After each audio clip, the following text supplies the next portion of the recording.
Bonjour à tous, j'espère que vous allez excellemment bien. Aujourd'hui on se retrouve pour parler cyclisme, pour faire la présentation de l'étape numéro 5 de ce Tour de France.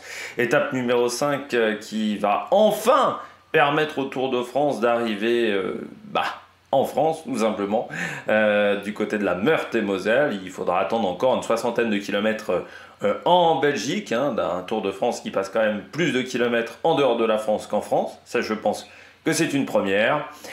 Donc on verra un petit peu le parcours, le tourisme et puis mes favorites comme d'habitude, le programme télé. Enfin ça c'est comme tous les jours. N'hésitez pas à vous abonner à la chaîne, à réagir dans les commentaires, à mettre un pouce bleu, à partager la vidéo sur les réseaux sociaux, notamment auprès de vos proches si vous pensez que ça peut les intéresser. Dans les commentaires n'hésitez pas à me dire qui sont vos favoris,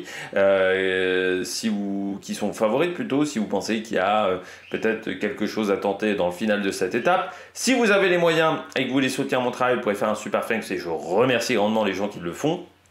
Et puis vous pouvez également ajouter la petite cloche.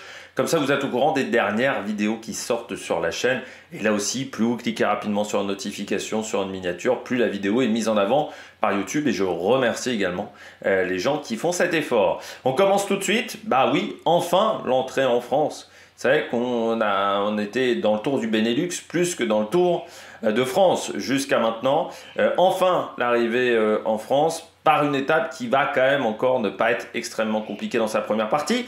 Mais dans le final, on pourrait peut-être avoir un petit peu d'animation du côté d'Amnéville avec une petite bosse pour finir. Donc ça va peut-être un petit peu animer cette fin de journée parce que je ne sais pas ce qui s'est encore passé dans l'étape de Liège, mais les 3 premiers jours ont été extrêmement calmes parce que j'enregistre les 10h30.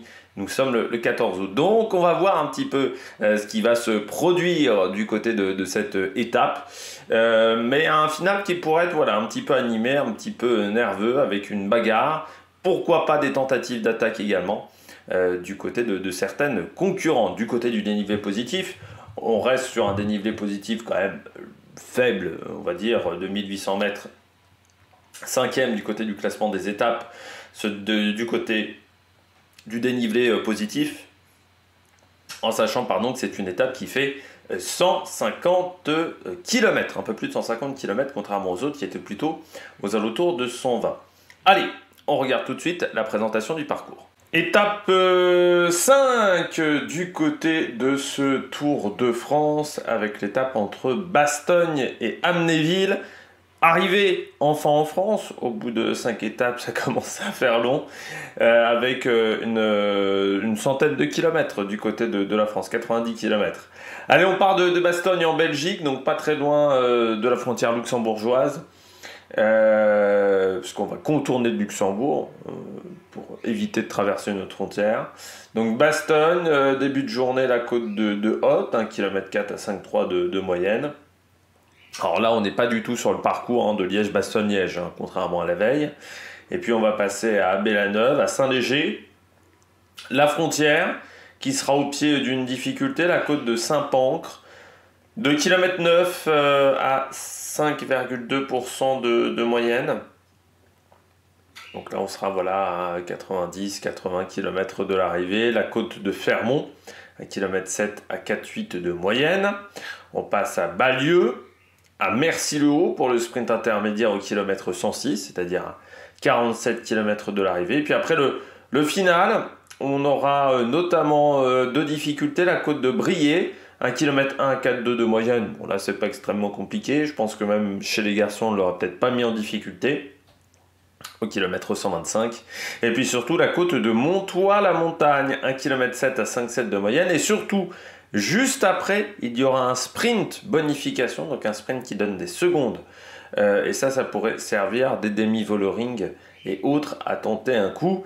Le problème, c'est qu'ensuite, il reste encore une dizaine de kilomètres de plat, légèrement descendant, pour arriver à Amnéville. Finale à Amnéville en bosse, 600 mètres à 5,5 de moyenne. On regarde tout de suite le dernier kilomètre qui est en bosse. Voilà, un dernier kilomètre et demi en bosse du côté d'Amnéville.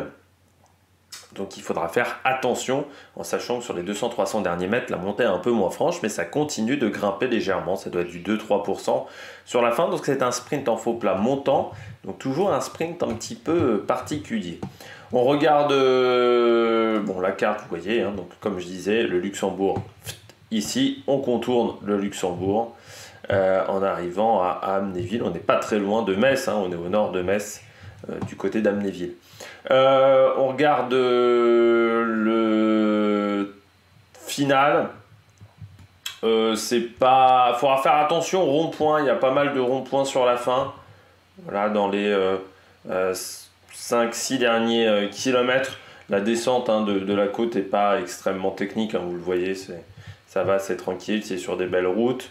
Mais ensuite, voilà, à partir de Rombas, il y aura quelques ronds-points, donc il faudra faire attention voilà, à cet enchaînement de ronds-points. Après, c'est la seule difficulté, parce que la dernière épingle ici est à 1 km 200 à peu près de l'arrivée. Donc ensuite, on a une belle ligne droite avec 2 ronds-points qu'il faudra contourner.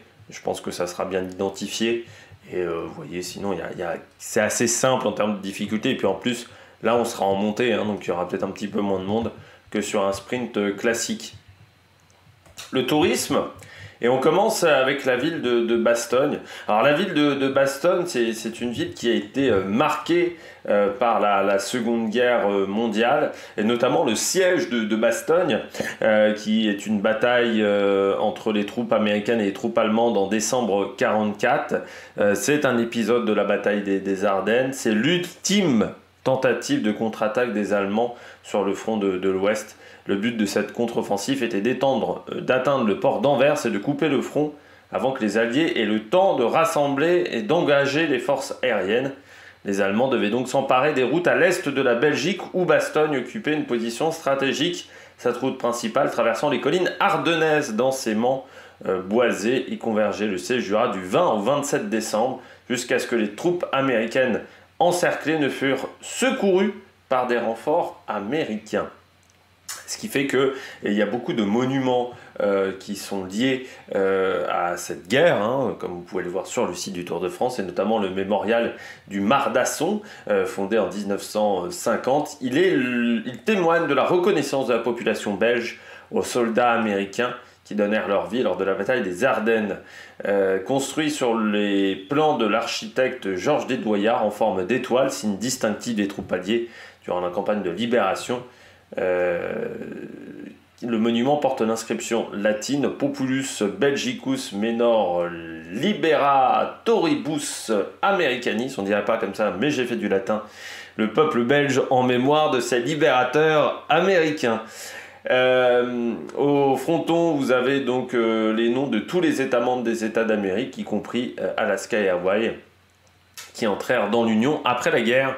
Et la visite du monument est gratuite et possible. Il y a un escalier en colimaçon, ce qui permet d'accéder au sommet du bâtiment. Alors vous avez également plusieurs hôtels à l'intérieur, et chaque hôtel est dédié à un culte, le culte catholique, protestant et juif. À l'intérieur, vous avez également plusieurs musées, le Bastogne War Museum, qui raconte également cette période de la guerre. Il est situé à côté du mémorial du Mardasson, inauguré le 21 mars 2014 après 4 ans de travaux, construit en forme d'étoile, encore à 5 branches. Il explique le contexte, les causes, les événements, les conséquences de la bataille des Ardennes. Et puis vous avez également le Bastogne Barracks. L'entrée est gratuite. C'est un musée géré par l'armée belge. Il est situé à l'endroit où se situait l'ancien quartier général d'Anthony Macauliffe dans la caserne Heinz.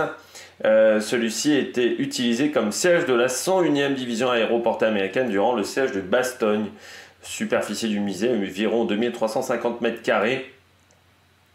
Vous avez une vaste collection de blindés et de chars du musée royal de l'armée qui retrouve une nouvelle vie grâce au véhicule Restoration Center. Il est également possible de visiter les casernes souterraines et d'observer divers objets des troupes américaines, allemandes et britanniques ainsi que des pièces d'artillerie. Donc, si vous êtes fan de la Seconde Guerre mondiale, Bastogne, il y a Ypres aussi, plus pour la Première Guerre mondiale, où il y a pas mal de monuments, mais vous avez également Bastogne.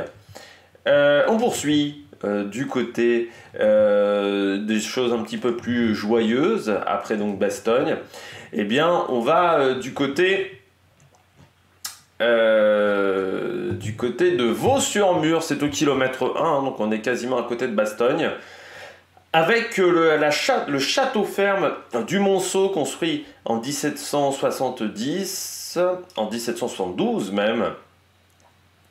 La date est inscrite sur le fronton, mais on ne sait pas si le château ne datait pas d'avant, et c'est juste l'année d'une transformation de ce château.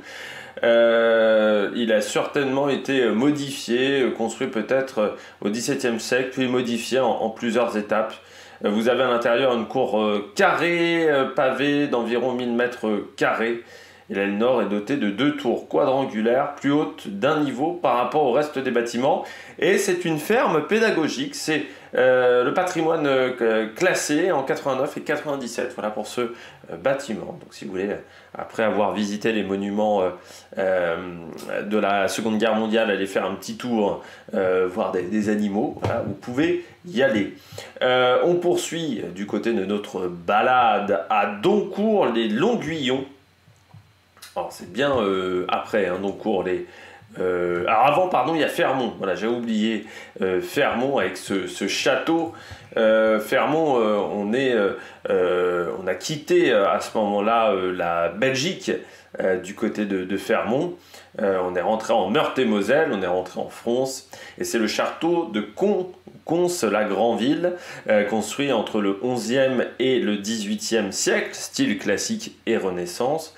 Demeure depuis le XVIIIe siècle des marquis de Lamberty. Le château de Cons-la-Grand-Ville représente à lui seul une synthèse architecturale de la période romane à la période classique, monument historique depuis 1947. Vous pouvez voir également, alors de loin parce que c'est un hôtel de luxe désormais, un château qui appartenait à la famille, ça c'est du côté de, que je retrouve du côté de Abbé en Belgique, un château qui appartenait à la famille d'Amélie Nothomb, voilà, l'écrivaine, la romancière, mais qui n'appartient plus à sa famille et qui est devenu un hôtel de luxe, donc vous le verrez de loin.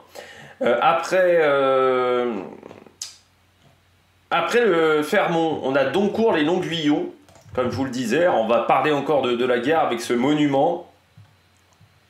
Ce monument qui rappelle là la Première Guerre mondiale, parce que c'est vrai que c'est un territoire qui a été marqué par les deux guerres. Le village a été détruit au cours de la Première Guerre mondiale le 22 août 1914. Donc une bagarre. Vous avez un élément de guerre. Des Allemands face aux Français et une cinquantaine d'hommes seront fauchés par des mitrailleuses allemandes postées dans le bois Grand Champ. Dans la forêt de Doncourt se situait le terrain d'entraînement du Sturmbataillon numéro 5 de Willy Rohr. L'empereur allemand a visité le terrain le 14 août 1916. Donc on a créé, pour se rappeler de la guerre, ce monument. On va parler encore de la guerre, mais cette fois-ci de nouveau de la Seconde Guerre mondiale. Vous demandez, mais qui est ce personnage? Eh bien, c'est Albert Lebrun. Il est né à Mercy-le-Haut. Alors, Albert Lebrun a été président de la République. Alors, il a déjà commencé sa carrière comme conseiller général de Meurthe-et-Moselle. Et puis ensuite, il est devenu député de la droite modérée en 1900. Il va être ministre des colonnes, de la guerre et des régions libéré. Donc ça c'était dans les années 1900, entre 1900 et 1920. Ensuite, c'est un proche de Clémenceau et de Poincaré. Il rentre en 1920 au Sénat et il en est élu président en 1931. Et en 1932, après la mort de Paul Doumer, eh bien, il va se retrouver président de la République. Et ensuite, il sera élu président de la République. Vous savez, dans ce genre de cas, quand le président meurt, c'est le président du Sénat qui prend la main. Mais ça ne va pas durer très longtemps, comme souvent à cette période-là, en politique française. On restait rarement plus de 2 ou 3 ans à la tête de l'État. Les émeutes du 6 février 1934 le conduisent à désigner un cabinet d'union nationale. Mais 5 ans plus tard, en avril 1939, alors qu'on sait que la Seconde Guerre mondiale va arriver, il est réélu pour un second mandat. Et c'est lui qui va faire appel au maréchal Pétain, qui va instaurer le régime de Vichy, et surtout, il va se faire virer par le maréchal Pétain, parce que lui, il voulait lutter du côté de l'Afrique Nord. Il avait dit, bon, du côté de la France, c'est mal embarqué, mais on peut quand même peut-être renverser la tendance en allant combattre en Afrique Nord. Alors, il faut savoir qu'il a une particularité aussi, Albert Lebrun, c'est que certes, il n'était plus président, mais il n'a jamais démissionné. C'est juste qu'il ne sera jamais réélu, Albert Lebrun. Et à partir de la fin de la guerre jusqu'à sa mort, hein, il sera placé en résidence surveillée jusqu'à sa mort en 1950. Pas le meilleur président de la République qu'on ait eu. On va pas se mentir. On poursuit avec Amnéville, la ville d'arrivée, tout simplement. Et vous avez le zoo d'Amnéville, l'un des zoos importants français. Alors, vous avez, il est situé, alors il n'est pas situé à Amnéville, il est situé sur la commune de Agondange, qui a également le musée du Tambo, qui est un musée, là encore, de la Seconde Guerre mondiale, dédié à la mémoire des 130 000 incorporés de force dans l'armée allemande, qui ont pour beaucoup été retenus prisonniers en République soviétique dans le camp de travail de Tambo. Mais on va parler du zoo d'Amnéville, qui s'étend sur 18 hectares, qui a ouvert ses portes le 28 juin 1986. Il compte environ 2000 animaux originaires de 5 continents. Vous avez l'une des plus grandes biodiversités de France, avec une moyenne de 300 espèces sur l'ensemble du parc. Et à l'année, ce sont entre 100 et 160 salariés qui sont employés afin de participer au bien-être des animaux. Environ 400 000 visiteurs chaque année du côté du zoo d'Amnéville. Et puis, Amnéville est aussi connu pour ses eaux thermales et dispose d'un centre touristique et thermal installé depuis 1996 dans le bois de Coulanges, sur d'anciens crassiers sidérurgiques. On y trouve des thermes, ainsi que deux équipements de loisirs Aquatis, voilà, et un casino à l'intérieur. Vous avez également un aquarium avec 350 espèces de poissons, une salle de spectacle, un multiplex également. Enfin voilà, c'est tout un espace de divertissement qui est situé autour de ce centre touristique et thermal. Au niveau de la nourriture, on va retourner à Bastogne avec les bons baisers de Bastogne. Alors ce sont des petits gâteaux, hein, comme vous pouvez le voir. En fait, c'est tout simple. C'est 2 biscuits meringués qui sont soudés par une crème moka, et il semblerait que ça se trouve dans toutes les boulangeries de Bastogne. Donc voilà, un gâteau très simple, mais qui doit pas être mauvais. Ça doit être gourmand, ça doit être sucré gourmand. Ça doit passer tout seul. Voilà, ça doit être léger, sucré et gourmand. Quoique la crème moka, c'est pas le truc le plus léger au monde. On regarde la météo sur cette étape. Eh bien, il y aura un grand soleil avec une température qui va grimper au fur et à mesure de la journée. C'est-à-dire qu'on va commencer plutôt avec une température assez faible. On sera entre 21 et 22 degrés, puis on va finir quasiment à 27 degrés du côté d'Amnéville.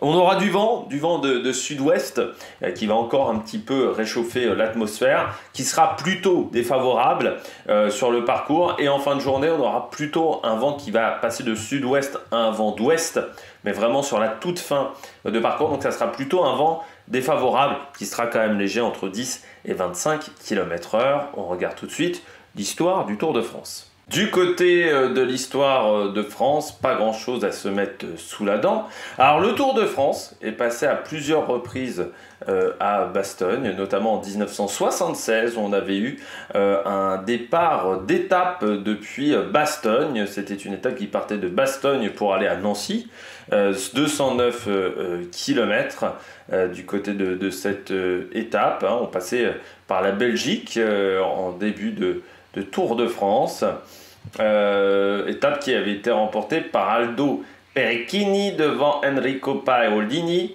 Il y avait Knetemann, Mariano Martinez avait pris la 4e place du côté de cette étape, mais à 4 minutes 30, hein, c'est une échappée qui était allée au bout. Hein, il était allé en solitaire, Perecchini. Il avait gagné avec 4,30 d'avance, hein, sur ses adversaires. Perecchini qui à ce moment-là ne prenait pas le maillot jaune, qui était dans la possession de Freddy Martens. Aldo Perecchini qui commençait fort son début de carrière, lui qui a fini en 1980, vainqueur également d'une étape du Giro di Puglia. Pas vainqueur par contre sur le Tour d'Italie, il avait pris une deuxième place sur une étape, mais il avait remporté une étape du Baby Giro à l'époque, en 1970, voilà, du côté de ce coureur italien. On poursuit avec du côté de l'arrivée. Et ben là, à Amnéville, le Tour de France n'a jamais eu d'arrivée selon Pro Cycling Stats à Amnéville. Par contre, il y a eu une étape du Circuit des Mines. Alors, le Circuit des Mines, c'était une course qui avait lieu dans les années 90-2000. Il y avait pas mal de courses par étapes à ce moment-là en France, qui étaient des courses à étapes mi-amateur, mi-professionnel. C'était ce qu'on appelait des 2.5, ça n'existe plus, comme ce qu'on pourrait qualifier des 2-2 aujourd'hui. Et donc ça mêlait à la fois les équipes professionnelles, on va dire de niveau de 3e division, parce qu'à l'époque il y avait déjà des divisions au niveau économique, les groupes sportifs de niveau 3, avec également des coureurs amateurs. Et donc sur cette étape qui partait de Amnéville pour aller à Sarreguemines, eh bien c'était Denis Bertolini qui s'était imposé de l'équipe Aqua et Saponnet, vainqueur d'une étape de la course de la paix, une victoire voilà, chez les professionnels. Il avait commencé sa carrière pourtant chez Phonak, et ensuite il a poursuivi chez Aqua et Saponnet et Androni Giocatori, le coureur italien qui a eu une fin de carrière pas exceptionnelle, puisqu'en 2009 il n'avait couru que 16 jours de course, dont une course au Mexique, le circuit de la Sarthe également, donc pas les courses avec le meilleur niveau. Deuxième, c'était Saïd Adou, et puis il y avait à la 5e place Samuel Bonnet. Samuel Bonnet, c'était en fait le frère aîné de William Bonnet. Alors il n'a pas eu la carrière de son frère, il a été stagiaire chez Cofidis et à Française des Jeux, mais il n'a jamais eu de contrat chez les professionnels, pas de victoire pour lui chez les professionnels. Voilà, il avait fait notamment 8e du Tour de Loir-et-Cher en 2001, deuxième d'une étape de la Ronde de l'Isard, et deuxième d'une étape des Boucles de la Mayenne aussi. Profil également sprinter, voilà, pour Samuel Bonnet. Et puis Saïd Adou, c'est un coureur qui est passé chez les pros, mais sans forcément avoir de grands résultats entre 2003 et 2012 chez Aubert, puis chez Bouygues Télécom, 2 fois vainqueur du Trobron-Léon, une étape de l'Étoile de Bessèges, une étape du Tour de Poitou-Charentes, mais il n'a jamais vraiment participé aux grandes courses. Un seul Giro, un seul Tour de France pour Saïd Adou, voilà, qui était un sprinter qui n'était pas suffisamment bon pour aller taquiner les meilleurs. Je pense qu'il s'est retrouvé en voie le Tour 2e division, alors que bon, il aurait mieux fait d'aller en Continental. Je pense que c'était plus ça son niveau à Saïd Adou. On passe à la cycliste du jour. Aujourd'hui, on va parler de Catherine Marsal. Catherine Marsal, on en a déjà parlé dans quelques vidéos. Elle est née à Metz, donc on n'est pas très loin de Amnéville, hein. On doit être à une vingtaine de minutes, trentaine de minutes entre Amnéville et Metz. Et donc Catherine Marsal, qui a été l'une des meilleures concurrentes du cyclisme féminin fin des années 80, début des années 90, face notamment à Jeannie Longo. Catherine Marsal qui a quand même été championne du monde en 1990. Alors 1990, c'était son année. Elle est championne du monde. Elle remporte le Tour de la CEE qui remplaçait le Tour de France féminin. Elle remporte le Tour d'Italie féminin, le Post-Giro également, le Tour de l'Aude, le Tour du Texas. Elle devient également championne de France en 1990 et elle va remporter donc le titre mondial à Utsunomiya, ce titre mondial en 1990. Alors le problème, j'ai envie de dire, de Catherine Marsal, c'est déjà, bon, quand elle est arrivée, il y avait Jeannie Longo, même si Jeannie Longo à ce moment-là, début des années 90, a un peu plus de mal, mais il y a surtout l'arrivée